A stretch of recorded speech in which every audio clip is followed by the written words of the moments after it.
On the last episode of Ghost Rider, we ended with Roxanne reuniting with Johnny Blaze after not seeing each other for years. What news does she bring? And what danger lurks in the mysterious town called Holly? Look into my eyes. Your soul is stained by the blood of the innocent. Feel their pain.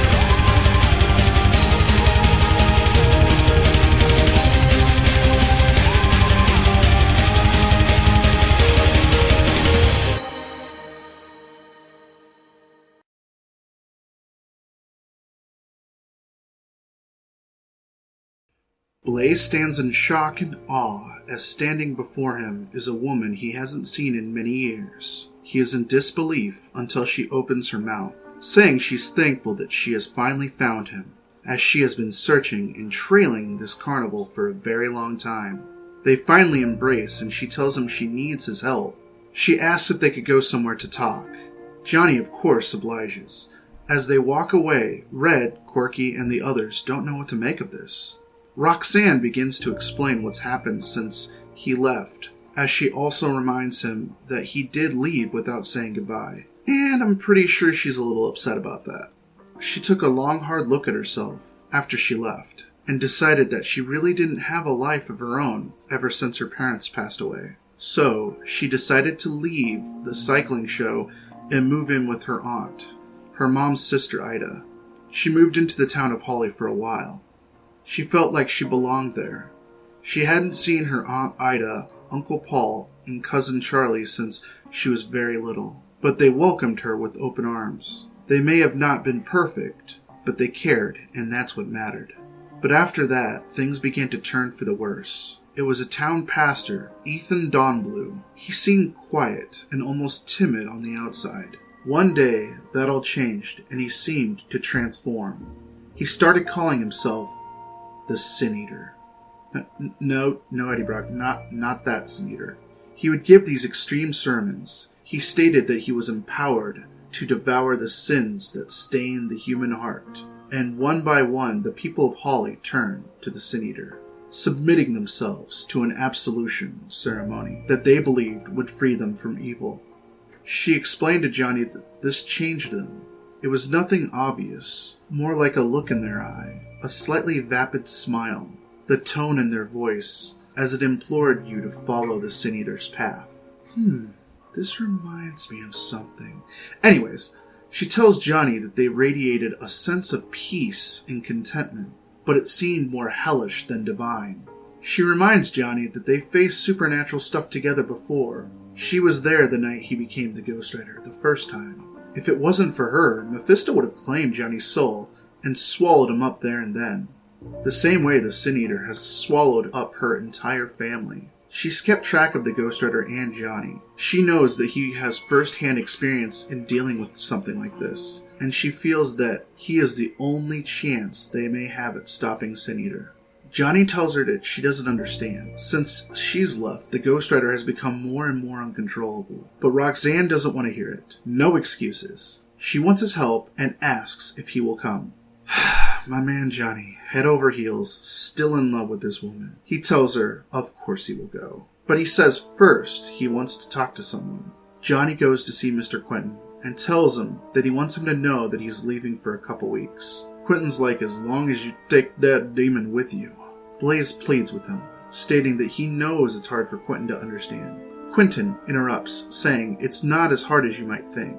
It was a shock finding out about you from Freakmaster and seeing that flaming thing come bursting out of you. But I've lived with many demons myself, Blaze. Fear, guilt, greed, those were his demons and his monsters. And they drove him into Freakmaster's arms. They drove him to use his own employees, his own friends, as if their lives didn't matter. He says he was so desperate to save his carnival and his own frightened butt. His only hope is for God to forgive him, because he'll never be able to forgive himself. Blaze tries to comfort him, saying, Ralph, please listen to me for Ralph. He freaks out. Don't touch me, Blaze. Blaze is like, it's alright, the demon's not here now. Ralph responds, but when that thing comes back, Johnny, he'll be coming for me. Blaze tells him he can't give him any guarantees at all. What he can tell him is he will fight the demon to his dying breath. Ralph responds hesitantly, saying he knows he will.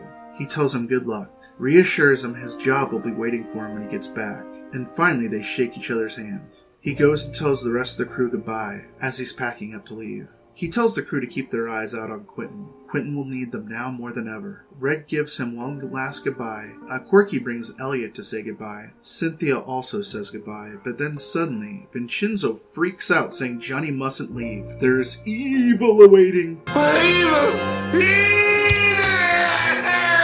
Don't go with her. But of course Johnny ignores this and rides on. As night falls, they make camp. Blaze commenting on how it's a cold one tonight, saying hopefully this will be enough with just a sleeping bag out here. Meanwhile, Roxanne is making a tent for herself, and she responds rather coldly that she had a few cold nights herself. After you left me, Johnny, I think you'll survive. She ends by saying good night. Not a great start to their adventure. Johnny is speechless, not knowing what to say. There is obvious resentment over the way he left. As she falls asleep inside her tent, he sits out there thinking. Fog rolls in. Not just any fog. Something seems rather familiar about this fog. Before Blaze can put a finger on what's so familiar about it, wolves come attacking. What was that Roxanne pulls her head out of her tent. Blaze is like, dude, get back inside. I'll handle this. But Roxanne isn't one to back down from a fight. She's also not a big fan of playing damsel in distress. She starts whacking wolves with a branch, and as Blaze is being attacked by a wolf, Zarathos emerges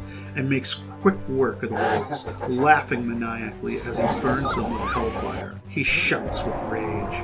Roxanne is just in the background, not knowing what to do with or what to say. Just then, she goes to try to reach towards him. Zarathos questions her, calling her a witch. But before he can do anything more, he slowly turns back into Johnny Blaze. Both have no idea what to say and are speechless. 4 days later, they arrive to the town of Holly. As they are riding in, Roxanne asks Johnny what he thinks. Johnny says he thinks it's wonderful, just the kind of place he's always dreamed about, though Roxanne warns him not to be deceived. They drive by a church, and Blaze can't help but wonder about the man who claims to have the power to lift the stain from a human soul. Is it truly possible, he wonders? Can any man guarantee redemption? They arrive to Roxanne's aunt's place. As the door opens, they are greeted with warm greetings from Roxanne's aunt, uncle, and cousin. Blaze feels they are genuine with their warmth. Why then do Roxanne and her cousin exchange nervous glances? Charlie quickly pulls them to the corner and explains the situation while his parents are preparing rooms for Blaze and Roxy. He tells them he is really scared as the whole town has been swallowed by the Sin Eater during her absence. Blaze still questions why they are so paranoid all about this. He thinks, is what the Sin Eater doing really so wrong? What if he really can? Blaze is cut off by Charlie. He's like, Earth to Blaze. Salvation doesn't come so easily. As they go to dinner, they are joined by the pastor himself, wanting to extend a warm welcome to Blaze. Out of nowhere, Charlie's like, yeah, I bet you can't wait to get him over to Sunday service so you can suck up his mind like you have everybody else's. Charlie's dad is freaked, but Sin Eater calms him down and says it's normal for the young to have doubt. He states that if he could just sit with Charlie one time, one-on-one, he could explain and make him see. Since the night he was touched by truth, since the night he came to me, I have been transformed. I have been blessed with the ability to transform others, he says. It's a gift that he does not take lightly, and he is duty-bound to share said gift. He gives this creepy smile and says, please say you will let me share it with you. This goads Charlie. Basically baited him. Charlie is like, fuck yeah, let's have that talk. They proceed to go outside. Roxy tries to stop him. He arrogantly says, believe me, this is in the bag. Both he and the preacher walk out the door. In the middle of the night, as Blaze is trying to sleep, he is restless. The rider is haunting his dreams. Miscreant, Sin Eater shall devour you. Why do you hide in fantasies of a freedom you can never have? Blaze suddenly awakes, asking Zarathos, why are you so dead set on warning me? Could it be because Sin Eater might finally rid me of you? Abruptly, Charlie enters his room, happy to see Blaze is still awake. He lets Johnny know that he and the pastor had their talk, saying it was a wonderful talk, and the pastor made everything clear to him. To see how stupid he has truly been acting, how childish, he says, that the pastor loves us. He really does only want to help. And what is miraculous is he really can help. He says to Johnny to come to the services on Sunday and let him help you. Creepily, he just walks out of the room with a giant smile on his face. And as he does, Roxanne's walking by, and he tells Roxanne to turn away from the devil's path. Then Roxanne goes in to talk to Blaze, saying, You see that, right? You saw Johnny. You heard him. Now do you believe me? Johnny makes it sound like he has his doubts. But to me, this is just false hope. He is so desperately wants to believe the pastor can rid him of the demon, that he is really just ignoring all of the red flags and all the signs around him. That this is a fucked up situation and he needs to do something about it. But he is so deeply in denial. We cut to this Sunday, the crowd flowing into the church, and behind the scenes we see the pastor kneeling before someone in a chair. The mysterious man talking to the pastor, asking if he's come. The pastor's like, I have no doubt that he is here, master. But tell me, why is this Johnny Blaze of such importance to you? The mysterious man simply says, it's none of your concern. Just be thankful that my desires have happily intersected yours. The pastor is extremely happy. He said before this mysterious man came, nobody listened to him. Nobody believed it was a twisted, decadent world out there, and the ineffectual words of one old man aren't enough to stem the tide of sin. But you, Great One, have given me better words, and the power to grapple with evil, and to triumph over it. For that I shall be yours forever, and beyond forever, if need be. We cut to the main room of the church. People are being seated, the crowd stirring. Roxanne and Blaze finding their seats. Blaze is still conflicted as Sin Eater takes stage. He goes to speak with rage and fire, and he finishes with an intense sermon. He asks for anyone who is yet to give their sins to come on stage. One by one, volunteers come forward, and he performs his task as they lay down before him. He puts his hands on them, raises his hands up, and some green light escapes them. They are reborn. He asks the audience if there's any that have been hesitant to not be afraid, to come forward. Blaze is about to get up. Zarathos yells at him in his mind. He warns Blaze. He's like, you can't be serious, dude. This dude is freaking evil. And Blaze just tells him to shut up. Blaze sees this as the demon being afraid of what the Sin Eater do to him. Only one way to find out. He stands up. Roxanne is nervous. Johnny, what are you doing? Johnny just responds, taking a risk. She goes to plead with him to stay, but someone from behind puts their hand over her mouth. He comes forward and lays on the offering table. The man tells him to lay your weary head to rest. Don't you cry no more. And from that moment, on the other side, where the audience can't see, green tentacles or whatever rise from the floor and wrap around his arm. He starts feeling some intense shit and writhing in pain. The Sin Eater starts to look fucking creepy and grotesque as his face is decaying, saying Blaze has nothing to fear, save your own inner demons. As he says this, Ghost Rider emerges and knocks back Sin Eater, calling him Cretin, I knew such as you could never destroy me. Your power could only draw me forth. Grant me reign over Blaze's body. Even as I once did, Zarathos. And out of the shadows emerges the man, the myth, the legend that is Centurius, the man without a soul. I am pleased that you have not forgotten me, for I have not forgotten you. Centurius goes on to say that he has been carefully orchestrating this for his benefit, saying that even this church and the stained glass windows have been made over, and it's very intimate. As we look into the background, we see the stained glass windows, and we recognize some of the imagery. But he intended to make this place less a place of worship and more of a tomb. Centurius has engineered all of this, and he says it's very clear now as he looks up to the empty smiles and these creepy people on their faces, they seem hollow. He says they must have had their souls sucked into the crystal of his, that he uses this to sustain his power. He mocks the people for being sheep. He creates his hellfire cycle.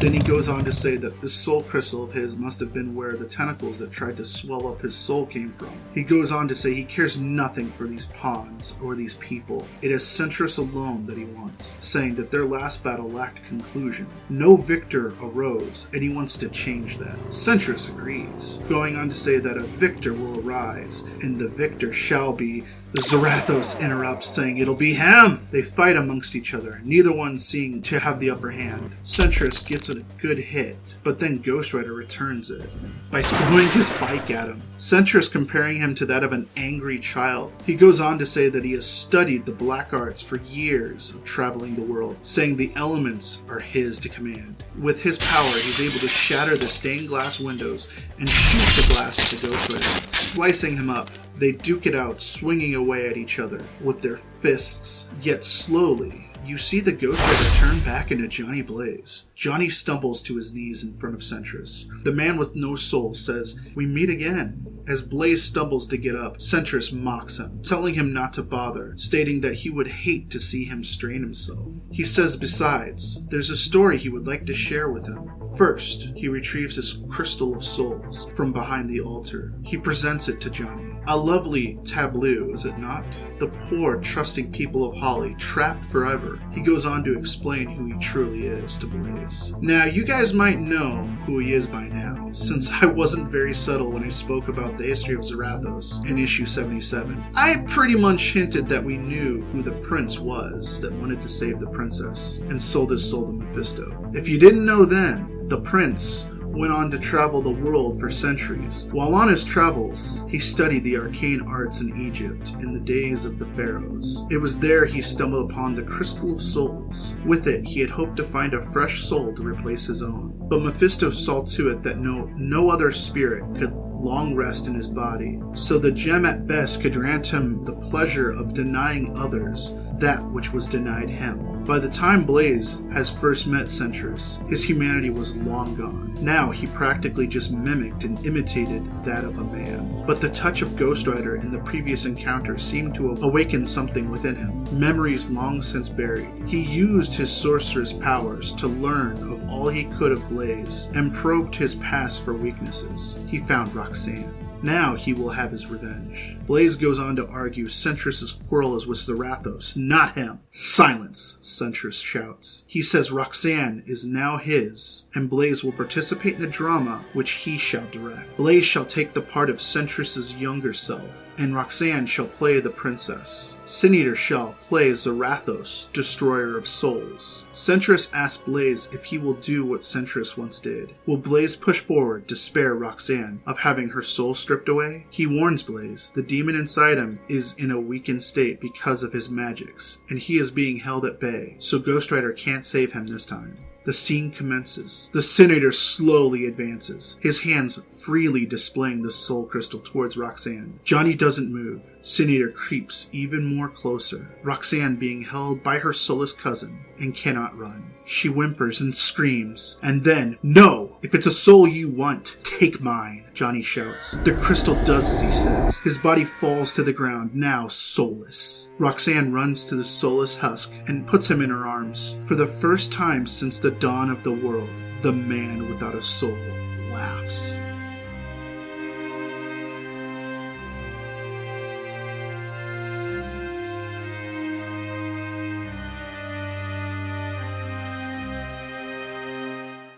This is a hard issue for me to review. I love this issue. I think it's one of my favorite, part one of one of my favorite stories in Ghost Rider. I think the art is pure excellence. I love the writing and characters. I'm a big fan of Roxanne. I cannot stand what ends up happening to her in the 90s series. Actually really pisses me off. It's one of the only things I really hate that happens in the 90s series. I love Roxanne. I think she's an excellent character.